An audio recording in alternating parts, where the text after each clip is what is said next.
Hello students, welcome to competition club. कल हमने number system की सीरीज स्टार्ट की थी जिसमें यूनिट डिजिट के बेसिक कॉन्सेप्ट्स पर बात की थी। तो आज हम कुछ बेहतरीन क्वेश्चन हैं जिन पे बात करने वाले हैं और होपफुली आप उनको पहली बार ही देख रहे होंगे। बहुत अच्छे अच्छे क्वेश्चंस हैं, तो चलिए देखते हैं। पहले कल क्या पढ़ा था उस पर बात करते हैं और फिर हम लोग आगे देखेंगे कि हमें क्वेश्चंस किस तरह से सॉल्व करने हैं। कल हमने यूनिट डिजिट स्टार्ट किया था और उसका बेसिक देखा था कि यूनिट डिजिट अगर हमें निकालनी है तो बेसिकली क्या क्या कॉन्सेप्ट्स हो सकते हैं। तो हमें सिर्फ यूनिट डिजिट पर ही काम करना होता है अगर यूनिट डिजिट के बारे में बातचीत कर रहे हो हम। तो सेकंड हमने देखा था कि बोर्डमास रूल किस तरह से इम्पोर्टेंट रोल प्ले करता है यूनिट डिजिट को फाइंड आउट करने में। देन फैक्टोरियल बेस्ड क्वेश्चन पे आए थे और वहां पे दो तीन चीजें इंपॉर्टेंट थी। पहली चीज, सबसे पहले जीरो फैक्टोरियल का जो वैल्यू होता है वो 1 होता है। 3 फैक्टोरियल का वैल्यू 6 होता है। 1, 2 एंड 4 फैक्टोरियल के वैल्यू सेम रहते हैं। और 5 फैक्टोरियल या उससे ज्यादा बड़ा कोई भी नंबर होता है उसका यूनिट डिजिट हमेशा 0 रहता है। इसके बाद हम लोगों ने पावर बेस्ड क्वेश्चन पे बात किया था। तो पावर बेस्ड क्वेश्चन को बेसिकली हमने 3 तरह से डिवाइड किया था। सबसे पहले 0156 का यूनिट प्लेस कभी भी चेंज नहीं होता है, उस पे बात की थी। देन 4 एंड 9 का यूनिट डिजिट अपने अल्टरनेट वैल्यू पे चेंज होता है, जैसे कि इवन पर चेंज होगा और ऑड पर चेंज होगा। बाकी सारे इवन और सारे ऑड पर सेम ही रहेगा। 4 के लिए बात करें तो इवन पर 6 होता है और ऑड पर 4 होता है। इसी तरह अगर 9 के लिए बात करें तो इवन पर 1 होता है और 9 ऑड पर खुद को ही रिपीट करता है। सेम लास्ट वाला जो पार्ट था 2378, तो 2378 ऐसे नंबर हैं जो अपनी यूनिट डिजिट को 4 के पावर पे चेंज करते हैं। मतलब इनका जो साइकिल है वो 4 के पावर के बाद स्टार्ट होता है। 1, 2, 3, 4 के बाद फिर 5, 6, 7, 8 सेम रिपीट करता है और इसी तरह से ये आगे बढ़ते हुए चले जाते हैं। आज हम स्टार्ट करते हैं कुछ इस पे पूछे हुए बेहतरीन क्वेश्चन और देखते हैं कि क्या आप उनको सॉल्व कर पाएंगे। ओके, ये लास्ट में एक चीज और बची है। 4 से डिवाइड करने पे हमारे पास बेसिकली 4 रिमाइंडर आ सकते हैं, दैट इज 1, 2, 3 एंड 0। और अगर रिमाइंडर 1 आता है तो हमें पावर 1 लगानी होती है। रिमाइंडर 2 आता है तो पावर 2, रिमाइंडर 3 आता है तो पावर 3 और रिमाइंडर 0 आता है तो पावर 4 लगा के हम अपना आंसर निकाल लेते हैं। तो अगर आपने नहीं देखा है तो पहले पिछला वीडियो देखिए जाके, ज्यादा नहीं है, 20-25 मिनट का है, तो जल्दी से रिवीजन हो जाएगा। तो चलिए स्टार्ट करते हैं। ओके, एक बिल्कुल बेसिक क्वेश्चन है सीरीज का। 1 cube plus 2 cube plus 3 cube और इस तरह से 10 का क्यूब तक जा रहा है नंबर और आपको बताना है इसका यूनिट डिजिट क्या होगा। तो चलिए जल्दी से स्टार्ट कर लेते हैं। हम जानते हैं कि 1, 0, 5 और 6 ये 4 ऐसे नंबर हैं जो कभी भी चेंज नहीं होते हैं। तो पहले तो सीरीज ही लिख लेते हैं। 1 का पावर 3, 2 का पावर 3, 3 का पावर 3, 4 का पावर 3, 5 का पावर 3, 6 का पावर 3, 7 का पावर 3, 8 का पावर 3, 9 का पावर 3 एंड 10 का पावर 3। हम जानते हैं यहाँ पे 1, 5, 6 और 10 की वैल्यू कभी भी चेंज नहीं होती है, वो अपने आप को एज इट इज रिपीट करती है। इसके बाद 4 और 9 की वैल्यू, तो 4 की वैल्यू यहाँ पे और 9 की वैल्यू पावर ऑड होने की वजह से सेम एज इट इज रहने वाली है। 4 और 9 अगर इवन होती तो 6 और 1 हो जाती। सेम 3, 2, 7 और 8 हमें पता है इनको 4 से डिवाइड किया जाता है इनकी पावर्स को, और जो रिमाइंडर आए वो फाइनल पावर बन जाती है। तो यहाँ 4 से डिवाइड करने पर रिमाइंडर 3 ही आने वाला है। तो इसका मतलब 2 का पावर 3 8 होगा और 3 का पावर 3 27 का 7 होगा। सेम 7 का पावर 3 343 की जगह 3 होगा और 8 का पावर 3 512 की जगह 2 को रिपीट करेगा। अगर आप इन सबको ऐड करोगे तो 9 प्लस 1 10, 8 प्लस 2 10, 7 प्लस 3 10 और 4 प्लस 5 10, 40 प्लस 5 45 आपका फाइनल आंसर है। मैं कह सकता हूं इसका यूनिट डिजिट हमारे पास कितना हो जाएगा, 5 हो जाएगा। बहुत बेसिक क्वेश्चन था, सिंपल। हमें 5 तक पूरा 10 तक काउंट करना था और देखना था कि यूनिट डिजिट क्या है। चलिए अगले क्वेश्चन पे चलते हैं, जो कि इससे ही बना हुआ है और ये जा रहा है 100 तक। देखिए, एक तो इसका बहुत बेसिक लॉजिक है जो डायरेक्ट आंसर हमें बता देता है, बट सिस्टमैटिक ढंग से समझेंगे कि आंसर आखिर वो आता क्यों है। इसका आंसर हमेशा 0 होता है, पर हम समझेंगे इसका आंसर 0 होता क्यों है। जैसे कि लास्ट क्वेश्चन में आपने देखा, सेम पावर के साथ क्वेश्चन था 1 से लेके 10 तक और उसका आंसर आया था 5। तो हम वहां से रेफरेंस लेते हैं और मान लेते हैं कि 1 से लेके अगर 10 क्यूब तक रिपीटेशन होता है तो आंसर आएगा 5। ठीक है, सेम मान लेते हैं यहां पे अगर हम लोग 11 cube plus 12 cube plus 13 plus 14 और इस तरह से सॉल्व करना स्टार्ट करते हैं और 20 का क्यूब तक सॉल्व करने का ट्राई करते हैं, तो आप ध्यान से देखोगे तो बेसिकली 1 क्यूब की वैल्यू और 11 क्यूब की वैल्यू आपस में बराबर ही रहने वाली है। 2 क्यूब की वैल्यू 12 क्यूब की वैल्यू के बराबर रहेगी, क्योंकि जो 10th प्लेस पे वैल्यू होती है उसका तो कोई रोल ही नहीं होता है यूनिट डिजिट निकालने पर।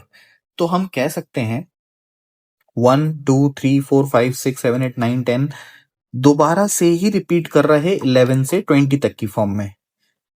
इससे सीधी बात समझ में आई, 11 की पावर 3 से लेके 20 का पावर 3 तक जब आप कैलकुलेट करोगे तो वापस से आपके पास 5 मिलेगा।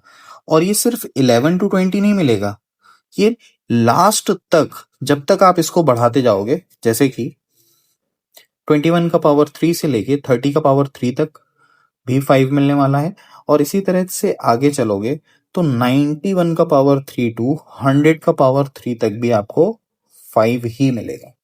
तो कुल मिला के हमें ये बात समझनी है यहां से कि टोटल 10 साइकिल आपने रिपीट की हैं यहाँ पे।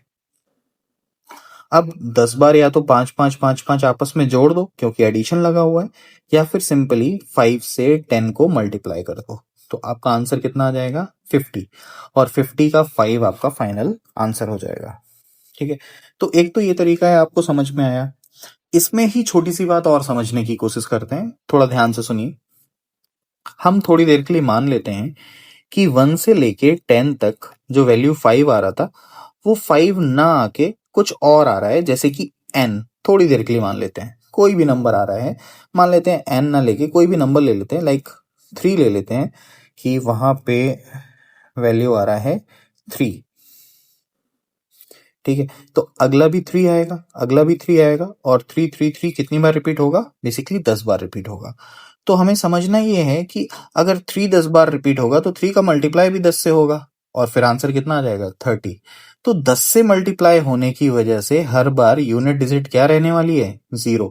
तो यहाँ पे नंबर 3 4 5 6 7 8 9 कुछ भी हो कोई फर्क नहीं पड़ने वाला, क्योंकि मल्टीप्लाई किससे होना है 10 से, तो यूनिट डिजिट क्या आने वाली है 0।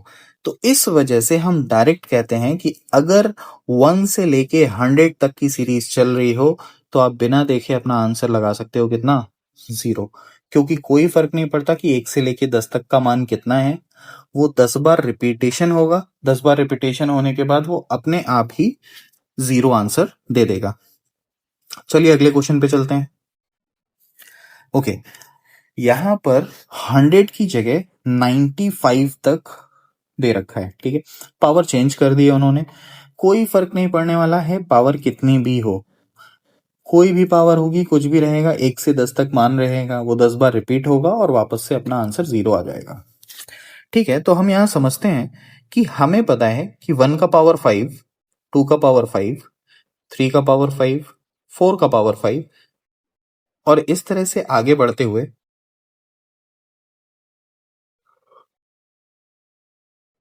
99 का पावर 5 और 100 का पावर 5। थोड़ी देर के लिए मान लेते हैं कि 100 के पावर 5 तक का मान जो होता है वो 0 होता है, ये हमें पता है। ठीक है, तो अब इसमें बचा क्या, हमें अगर 99 तक चाहिए है तो ये 100 को हमें दूसरी तरफ भेजना पड़ेगा। तो हमें 100 दूसरी तरफ भेजने का मतलब 1 का पावर 5, 2 का पावर 5, 3 का पावर 5, 4 का पावर 5, 99 का पावर 5।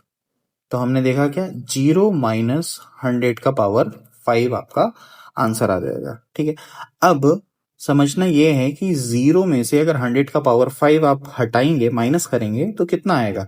तो पहले निकालो कि 100 का पावर 5 का यूनिट डिजिट क्या होगा। हम जानते हैं कि अगर 0 यूनिट प्लेस पे है तो पावर कुछ भी रहे वो 0 ही रहने वाला है, और 0 माइनस 0 कितना हो जाएगा, ऑलवेज 0। तो आपको ये समझना पड़ेगा कि 1 से लेके 99 तक का भी आंसर कितना आने वाला है हमारे सामने, 0। इस बात को आप एक और तरीके से समझ सकते हो। मान लेते हैं कि 1 से लेके 99 तक का अपना कोई वैल्यू है, हमें नहीं पता, कोई वैल्यू होगा, दैट इज n। अगर इसमें हम 100 का पावर 5 जोड़ देते हैं तो हमें क्या मिल जाता है, 0। अच्छा, 100 का पावर 5 जो है वो बेसिकली यूनिट डिजिट तो 0 ही लेके बैठा होगा। तो हमें ऐसे सोचना चाहिए कि हम किस नंबर में 0 जोड़ें ताकि हमें 0 मिल जाए। तो सिर्फ एक ही पॉसिबिलिटी हो सकती है कि अगर 0 में 0 जोड़ा जाए तभी आपको 0 मिल सकता है, नहीं तो आपको 0 नहीं मिलेगा। तो इस तरीके से भी हम कह सकते हैं कि 1 से लेके 99 तक जो आंसर रहेगा वो फाइनली 0 रहने वाला है। इसको थोड़ा सा और आगे बढ़ाते हैं। 101 तक सीरीज चली, वापस से हमने 100 तक देखा, 99 तक देखा, अब पावर 7 लगा है और सीरीज जा रही है 101 तक। सेम सीरीज है, हम जानते हैं कि भाई 1 का पावर 7, 2 का पावर 7, 3 का पावर 7, और इस तरह से जो सीरीज चल रही है वो अगर 100 का पावर 7 तक जाएगी तो हम इसका मान जानते हैं, बट वो जा रही है 101 के पावर 7 तक। तो बताओ इसका वैल्यू क्या होगा। तो सिंपली हमें ये समझना है कि 100 तक जाएगी तब तो 0 होगा, प्लस अब ये एक्स्ट्रा कितना आ गया है, बस इसको कैलकुलेट करना है। तो 1 का पावर 7 है, 1 का पावर 7 होने का मतलब है कि यूनिट प्लेस 1 ही रहने वाला है, क्योंकि 1 का यूनिट प्लेस 1 रहता है। तो 0 प्लस 1 फाइनल आंसर हो जाएगा 1। और ये 3 सीरीज हमें ध्यान रखनी होती हैं क्योंकि ये बहुत बार रिपीट हो रही होती हैं। एक बार एक साथ दिखा देता हूं मैं आपको। अगर 1 to 100 तक कोई नंबर चल रहा है और उसका पावर कुछ भी लगा हुआ है तो इसका मतलब उसका यूनिट डिजिट है 0। अगर 1 से 99 तक चल रहा है और पावर कुछ भी लगा हुआ है तो उसका मतलब उसका यूनिट डिजिट है 0। सेम, अगर 1 का पावर n, 2 का पावर n और 101 तक चल रहा है तो हमने अभी देखा फाइनली आंसर क्या निकल के आया था, 1। तो इन 3 सीरीज को आपने थोड़ा सा दिमाग में रखना है कि अगर 100, 99 तक या 101 तक आ रहे हैं तो हम डायरेक्ट आंसर उसका लगा सकते हैं। इसके साथ में ही 3 सीरीज और बनती हैं, इवन, ऑड और प्राइम नंबर की। तो भाई अगर इवन नंबर की सीरीज बन रही है और मल्टीप्लिकेशन में चल रही है तो हमें ये समझना पड़ेगा कि आगे चलते हुए 10 तो आने वाला है, और एक बार 0 आ गया और मल्टीप्लाई हो रहा है तो 0 ही रहने वाला है। ठीक है, सेम अगर ऑड नंबर की सीरीज चल रही है और 1, 3, 5, 7 इस तरह से नंबर चल रहे हैं तो 5 के मल्टीप्लिकेशन में ऑड नंबर होने की वजह से इसका आंसर हमेशा 5 रहेगा, क्योंकि कोई भी इवन नंबर नहीं आएगा, और कोई भी इवन नंबर नहीं आएगा तो हमेशा 5 खुद को ही रिपीट करेगा। 5 की प्रॉपर्टी होती है कि 5 से अगर ऑड नंबर मल्टीप्लाई होगा तो 5 रिपीट होगा, और अगर 5 से इवन नंबर मल्टीप्लाई हो जाएगा तो वो 0 को रिपीटेशन, 0 को यूनिट डिजिट बना देगा। सेम प्राइम नंबर की सीरीज। अब देखो प्राइम नंबर की सीरीज में आपको समझना पड़ेगा कि 2 जो है वो इकलौता इवन नंबर है, सम संख्या है, और 5 तो आता ही आता है एक बार। तो 2 और 5 आपस में मल्टीप्लाई होंगे और बना देंगे 0।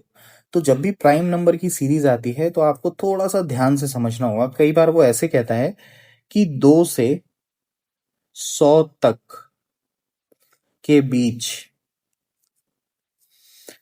प्राइम नंबर जो भी आने वाले हैं उनका यूनिट डिजिट बता दो क्या होगा। तो 2 से 100 के बीच पूछा है, 2 और 100 को इंक्लूड नहीं किया हुआ है। तो 2 अगर इंक्लूड नहीं है तो सीरीज स्टार्ट होगी 3, 5, 7, 11, और सारे के सारे जो नंबर आएंगे वो 5 के साथ में ऑड आएंगे। तो इस कंडीशन में हमेशा आंसर 5 होगा अगर 2 को इंक्लूड नहीं किया गया है। तो ये बात आपको थोड़ा सा ध्यान में रखनी होगी। चलिए अगले क्वेश्चन की तरफ चलते हैं। उम्मीद करता हूं कि क्लियर रहा होगा। अगर कोई प्रॉब्लम लगती है तो आप कमेंट सेक्शन में बेझिझक कमेंट करके अपनी राय दे सकते हैं या पूछ सकते हैं क्वेश्चंस। चलिए नेक्स्ट क्वेश्चन देखते हैं। थोड़ा सा चेंज हुआ है क्वेश्चन, और अभी तक हमने 99 100 तक देखा है, बट ये पहला क्वेश्चन है जो 97 तक आया है। चलिए सॉल्व करते हैं इसको। हम जानते हैं 1 का पावर 6, 2 का पावर 6, 3 का पावर 6, ये अगर पूरा 100 तक जाने वाला है,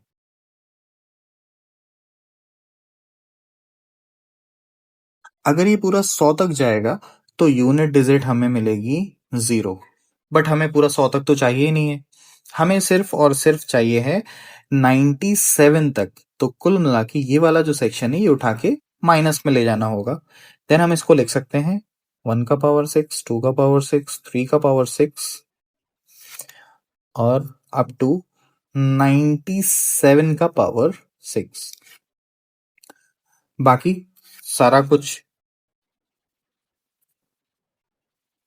उठा के 0 के उस तरफ ले जाओ माइनस के फॉर्म में। 100 का पावर 6 माइनस 99 का पावर 6 और माइनस 98 का पावर 6। तो चलिए शुरू करते हैं, सॉल्व करते हैं इसको। 0 तो एज इट इज रहने वाला है, 100 का पावर 6 भी 0 रहेगा। 9 की प्रॉपर्टी हम जानते हैं कि अगर इवन रहेगा तो 1 रहेगा, ऑड रहेगा तो 9 खुद रहेगा। तो यहाँ पे इवन है तो इसकी वजह से 1 आएगा। 8 की प्रॉपर्टी हम जानते हैं 4 से डिवाइड करना होता है पावर को। पावर 6 है, 4 से डिवाइड करने पर रिमाइंडर आएगा 2 और 2 पावर लग जाएगी। तो 8 का पावर 2 अगर देखोगे तो 64, 64 में 4 ले लेंगे। देन फाइनली हम लिखेंगे 0 माइनस 0, ये दोनों आपस में प्लस होंगे, माइनस माइनस माइनस के अगर आपस में प्लस हो जाएंगे तो माइनस का 5 बना देंगे। और फाइनली 0 माइनस 5 हमें देखने को मिलेगा। आपको ध्यान रखना है, यहाँ पे बहुत इंपॉर्टेंट कॉन्सेप्ट एक काम कर रहा है। अगर कभी भी किसी छोटे नंबर से किसी बड़े नंबर को माइनस किया जाता है तो छोटे नंबर को कैरी लगा के बड़ा बना दिया जाता है। जैसे कि एग्जांपल मैं साइड में देता हूं, मान लो लिखा हुआ है, यूनिट डिजिट के कॉन्सेप्ट की बात कर रहा हूं सिर्फ। अगर यूनिट डिजिट में ऐसा कॉन्सेप्ट आ रहा है तभी आप कह सकते हैं। अगर दो में से बात हो रही है कि 9 को माइनस कर दो, तो हमें समझना है आंसर -7 नहीं होगा, ना ही 7 होगा।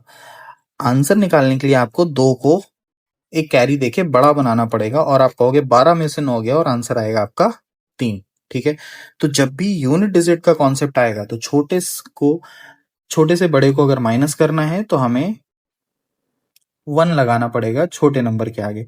10 में से 5 जाएगा और आपका आंसर बच जाएगा मात्र 5। ठीक है, तो होप कर आपको समझ में आया होगा ये क्वेश्चन अच्छे से। आगे बढ़ते हैं अगले क्वेश्चन की तरफ। ओके, फैक्टोरियल बेस्ड क्वेश्चन काफी अच्छे हैं। अब हमें यहाँ पे फैक्टोरियल में जो भी हमने पढ़ा था वो थोड़ा सा ध्यान देना होगा। जैसे कि 1 फैक्टोरियल का मान होता है 1 और पावर लगी है 4। 2 फैक्टोरियल का वैल्यू 2 होता है, पावर 5 लगी है। 3 फैक्टोरियल की वैल्यू हम सब जानते हैं 6 होता है और पावर लगी है 6। इसी तरह 24 फैक्टोरियल 4 को रिप्रेजेंट करता है और पावर लगी हुई है 6। 5 फैक्टोरियल से आगे की सारी वैल्यूज 0 होते हैं, यूनिट डिजिट 0 होते हैं, तो पावर कुछ भी लगी हो कोई फर्क नहीं पड़ता, आगे का सब 0 हो जाने वाला है। तो आपको समझना है, अगर फैक्टोरियल बेस पर आ रहा है तो मात्र 4 तक ही हम कैलकुलेट करेंगे, 5 से आगे सब 0 हो जाएगा। ठीक है, 1 का पावर 4 1 ही रहेगा, 2 का पावर 5 2 बनाएगा, 6 को हम कैलकुलेट करते नहीं है, एज इट इज रहता है, और 4 का पावर 6 इवन नंबर होने की वजह से 6 बनाएगा। तो फाइनली आंसर इसका हो जाएगा 15, और 15 का यूनिट डिजिट आप देख पा रहे होगे 5। 5 इसका फाइनल आंसर होगा। ठीक है, तो हमें ध्यान रखना है कि अगर फैक्टोरियल बेस्ड क्वेश्चन आता है तो 4 फैक्टोरियल के आगे सब कुछ 0 हो जाएगा। अगले क्वेश्चन पे चलते हैं। ओके, क्या हो अगर पावर पर फैक्टोरियल आ जाए, पावर जो भी दे रखी है वो फैक्टोरियल में दे रखी हो। तो थोड़ा सा समझते हैं साइड में, फिर क्वेश्चन की तरफ बढ़ेंगे। जैसे कि आपको एक छोटी सी बात बताता हूं, 4 फैक्टोरियल किस किस नंबर से डिवाइड हो सकता है। तो आप कहोगे 1 से, 2 से, 3 से और 4 से।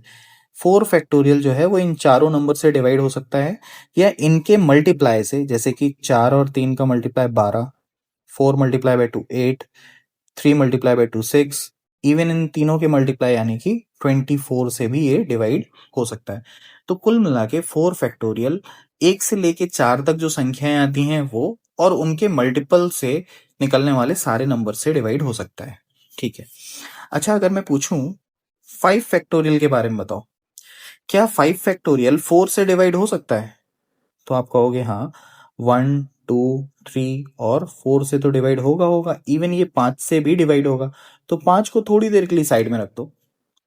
अब हम कह सकते हैं कि 5 फैक्टोरियल 1 2 3 4 से डिवाइड होगा, इवन इन सबके मल्टीप्लाई से आने वाले नंबर 6 8 12 और 24 से भी डिवाइड हो रहा होगा।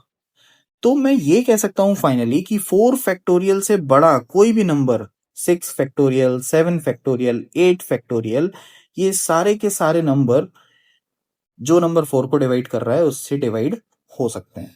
ठीक है, तो कंक्लूड करता हूं अपनी बात को।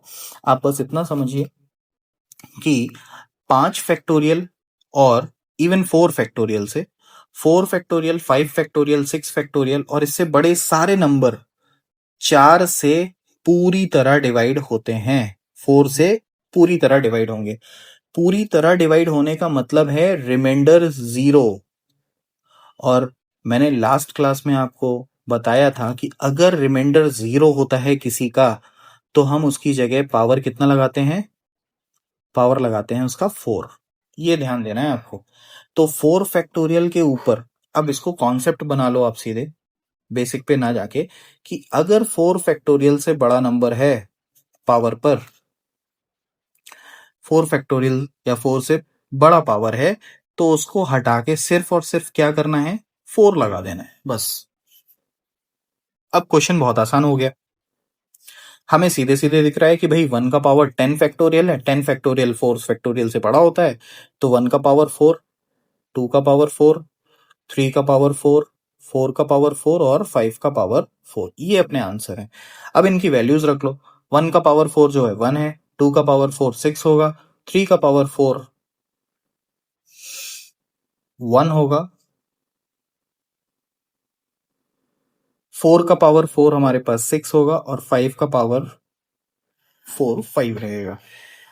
ऐड कर लो फाइनली से 6 6 12, 18 और 1 19। फाइनल आंसर है हमारा इसका 19। 19 का 9, 9 हमारी यहाँ पे यूनिट डिजिट है। ठीक है, तो यहाँ पे 3 कॉन्सेप्ट हमने समझे हैं, ध्यान से देखिए थोड़ा सा। अगर फैक्टोरियल नंबर, कोई भी फैक्टोरियल अगर बेस पर होता है तो 5 फैक्टोरियल से आगे 0 कर देते हैं। ठीक है, बट अगर फैक्टोरियल पावर पर है तो 4 फैक्टोरियल के आगे उसको चेंज करके 4 कर देते हैं। 4 फैक्टोरियल के आगे कोई भी नंबर आएगा तो उसको चेंज करके हम सिर्फ 4 लिख देते हैं। ये दो बातें आपको थोड़ा सा ध्यान में रखनी है। चलिए आगे बढ़ते हैं। ओके, देखिए बहुत बेहतरीन क्वेश्चन है, फैक्टोरियल पे फैक्टोरियल लगा हुआ है। ठीक है ना, तो चलिए देखते हैं। 1 फैक्टोरियल का वैल्यू 1, पावर 1 फैक्टोरियल तो इसको भी 1 लिख दो। 2 फैक्टोरियल का वैल्यू 2 है, पावर है 2 फैक्टोरियल तो उसको भी 2 लिख सकते हैं। 3 फैक्टोरियल मतलब 6, 3 फैक्टोरियल पावर पे तो वो भी 6। यहाँ पे होगा 24 का पावर 24। नेक्स्ट होगा 120 का पावर 120। और आप समझोगे कि 5 फैक्टोरियल से फिर से 0 आना स्टार्ट हो गया। अब कोई फर्क नहीं पड़ता कहाँ तक जा रहा है कहाँ तक नहीं जा रहा है, हमें आगे का सॉल्व करने की जरूरत ही नहीं है। हमारा आंसर बस इन 4 नंबर में ही छिपा हुआ है। तो 1 का पावर 1 1 होगा, 2 का पावर 2 4 हो जाएगा, 6 का पावर 6 अगेन 6 रहेगा और 4 का पावर 24 भी 6 रहेगा। फाइनली आंसर आ जाएगा हमारा 17 और 17 में यूनिट डिजिट हम देख लेंगे 7। क्लियर है ये बात? चलिए आगे बढ़ते हैं। ओके, ये दो बहुत बेहतरीन क्वेश्चन यहाँ पे बनते हैं 4 और 9 पे के बेस पे। 4 और 9 पे ही क्यों बनते हैं? क्योंकि ये इवन और ऑड की प्लेस पे अपने आप को चेंज करते हैं, सिर्फ इसलिए। इसलिए और किसी नंबर पे ये क्वेश्चन नहीं बनते हैं, सिर्फ 4 और 9 के बेस पर ही बनते हैं। देखिए जैसे कि 4 का पावर 1 है तो 4 आ रहा है, 9 का पावर 2 होगा तो 1 आएगा, देन अगला वापस से 4 आएगा, फिर 1 आएगा, फिर 4 आएगा और फिर 1 आएगा, और इस तरह से ये बेसिकली एक पेयर बनाते जाएंगे। अब टोटल नंबर यहाँ पे 100 है हमारे पास, तो टोटल नंबर 100 होने की वजह से हम कह सकते हैं कि टोटल जो पेयर बनेंगे वो दो दो के पेयर बनेंगे। दो दो के पेयर बनने की वजह से हम कह सकते हैं कि टोटल पेयर 50 बनेंगे। 50 पेयर जो बनेंगे वो बेसिकली 5 के बनेंगे, 5 + 5 + 5 + 5, और इस तरह से कह सकते हैं कि 50 टाइम्स ये आएगा। 50 टाइम्स 5555 रिपीट होगा, तो 5 बार 50 बार 5 5 5 जोड़ने से मतलब है कि 50 से इसमें मल्टीप्लाई कर दो। आंसर है 250, और 250 का आंसर कितना हो जाएगा यहाँ पे? 0। तो फाइनल आंसर है पहले क्वेश्चन का यहाँ पे 0। अच्छा, यही सारी चीजें अगर मल्टीप्लीकेशन में दे रखी हो जैसे कि नीचे दे रखा है, तो हमें पता है कि वैल्यू तो 4 और 1 ही रिपीट होने वाले हैं, लेकिन इस बार मल्टीप्लीकेशन की फॉर्म में रिपीट होने वाले हैं। 4 multiply by 1 multiply by 1, 4 multiply by 1, और इस तरह से ये वापस से पूरे 100 नंबर जो हैं वो रिपीट होंगे। आप फिर से कह सकते हो कि अब मल्टीप्लीकेशन में रखा है तो 1 का पावर 50 मल्टीप्लाई बाय 4 का पावर 50, क्योंकि 4 बार 50 आ रहा होगा और 4 बार 1 आ रहा होगा, तो 4 का पावर 50 मल्टीप्लाई बाय 1 का पावर 50। अब 1 के पावर 50 का तो मान 1 ही रहेगा, कुछ भी हो जाए। 4 इवन ऑड के हिसाब से चेंज होता है, तो 4 का पावर अगर इवन है तो यहाँ पे आएगा 6, ठीक है, और 6 मल्टीप्लाई बाय 1, फाइनल आंसर हमारा हो जाएगा 6। तो आप चाहो तो इनको याद भी रख सकते हो कि भाई अगर प्लस का केस लग रहा है 4 और 9 में तो आंसर आएगा 0, बट अगर मल्टीप्लीकेशन का केस लग रहा है तो आंसर आएगा 6। मोस्टली यही क्वेश्चन रिपीट होते हैं, 100 तक ही दे रखा है, इसलिए मैं कह रहा हूँ। चलिए आज की क्लास कंक्लूड करते हैं। होपफुली आपको क्लास अच्छी लगी होगी, क्वेश्चंस हमने अच्छे ट्राई किए हैं, और कल हम मिलेंगे नए चैप्टर के साथ, नंबर ऑफ जीरोस पे बात कर रहे होंगे। Thank you very much. अगर वीडियो अच्छा लगा हो तो आप लाइक कर सकते हैं, शेयर कर सकते हैं, और आपको अगर कोई डाउट लग रहा है तो आप कमेंट करके मुझसे पूछ सकते हैं। Thank you.